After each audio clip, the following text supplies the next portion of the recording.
shadows fall and hope has fled. Steel your heart, the dawn will come. The night is long and the path is dark. Look to the sky, for one day soon the dawn will come.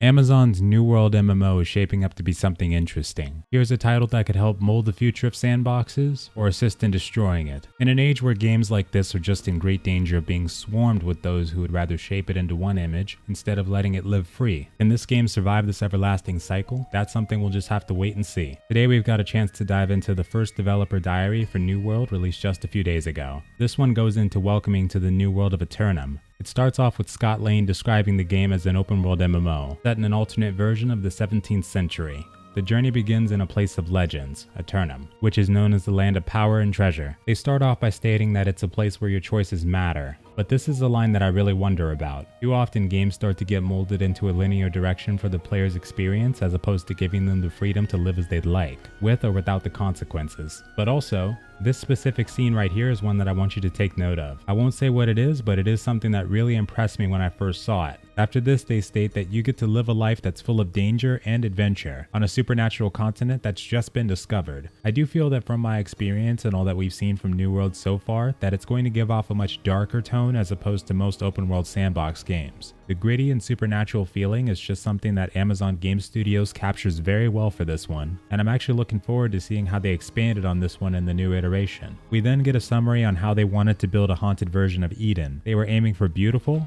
picturesque landscapes with danger around every turn. As the dev blog continues, it showcases areas that seem to be ones that we haven't seen before. The map itself sounds like it's been expanded in terms of places we can explore and settlements we can conquer. They state that they want the players to feel contrast as they move around the world. Every space we enter will feel different and special from the space behind it, and it certainly looks that way for the most part. With all the exotic locations being shown in this dev blog, they then say that although not too many people know about Eternum yet, at least in its new state, there are threats, but then there are opportunities to be had.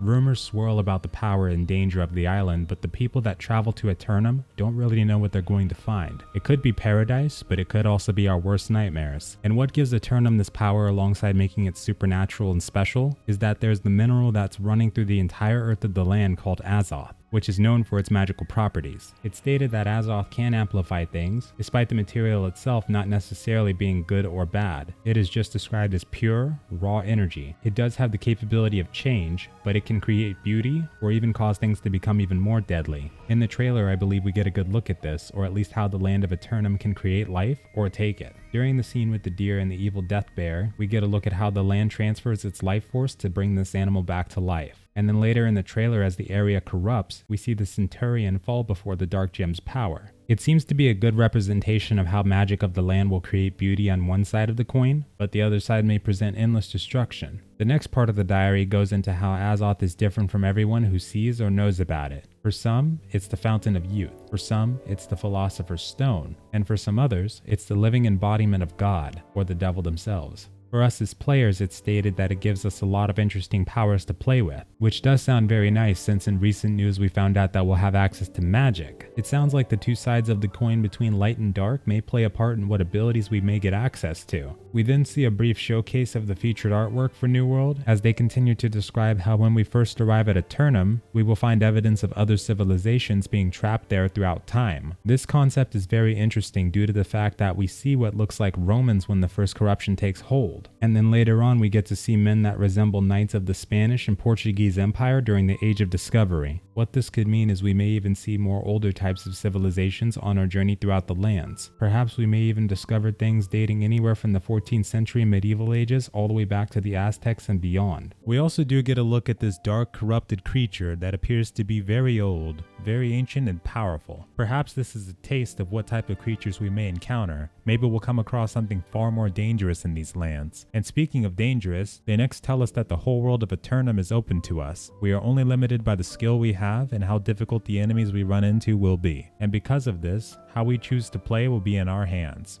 And this will also be defined by the weapons and equipment that we bear. This game will adapt to us and our playstyle. Whether our goal is to become one of the best blacksmiths, which I will 100% be going for, or even attempting to become the best sword fighter, or hunter, or maybe even magic user, it will all be in our hands, and the progression system supports that. They say that we will just have to continue doing what we do best, and that could be a hint towards a different type of leveling system, where the profession or combat style we go into must be trained over time by being in situations where we use or fight in that specific way. We may need to cut trees and mine ore to refine these gathering professions and crafting ones tied to them. Or if we want to use two-handed weapons and specialize in them, then we'll have to go out and hunt bandits or animals with that weapon until we can progress it, which of course only makes sense. Then they say there are multiple settlements all over the world, and the corruption is always an invasive, progressive force that takes the action into its own hands, which means that all those entities we saw in the trailer that were coming to siege that fortress, it looks like we'll have to fight some of that. And these creatures of darkness have their own idea of how the power of Eternum should be used. It sounds like we may have to beat back attacks from these corrupted, whether it's from our settlements or within the world itself. I wouldn't be surprised if we had dynamic events where either at night we would see the corrupted come, or certain times of the day or week they would band together to invade our lands. And this sounds even more possible by the next thing they go into, stating that the world is going to beat back at us in a couple of interesting ways, and that one of the most exciting things about this game is how us and other players band together to create our settlements and lands. These entities will come for us, which they then finish off by saying that we will find some very interesting battles to be fought to keep a foothold in this world, which is something that I've always loved about New World. We got a taste of it during the alpha, and although I can't go into it, for those of you who typically find games like sandboxes dull at times when you aren't doing large-scale PvP, I'm thinking that the New World is going to have a great deal more chaos to keep us on our toes, and chaos sounds like just what we'll need, and I hope we're ready for it.